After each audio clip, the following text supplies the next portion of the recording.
So this was the story of Antonio de Fragar. So he's the first Fragar to ever come to Australia.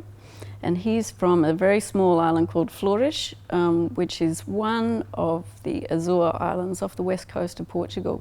And it's absolutely remote. It's like 1/3 of the way between west coast Europe and the States. He left there in 1850. He was put on a whaling ship by his father.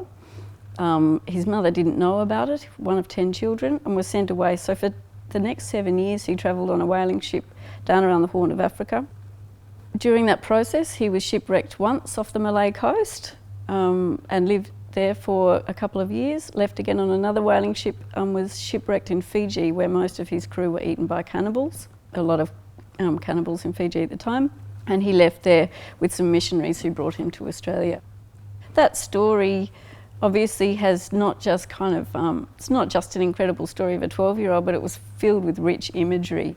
There's sort of all of those landscapes being sort of incredible, and this idea of whaling and young men becoming men, and all that stuff, family relationships breaking down. And that the dominant theme for me, even amongst all the whaling and the cannibalism and everything else, is this idea of the mother saying goodbye to her son.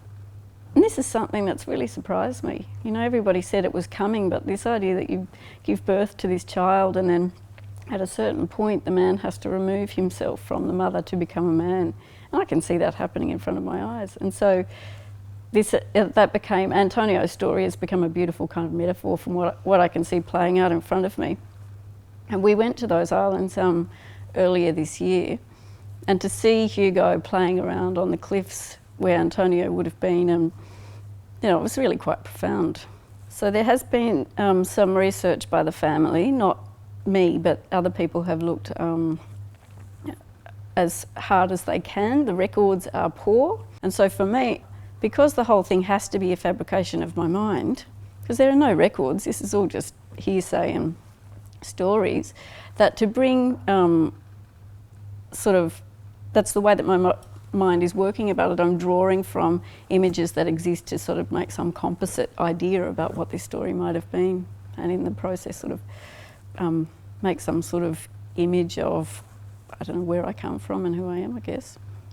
Partly for me that's what's interesting too, is the stories that we make up and the identities that we form of thin amounts of detail.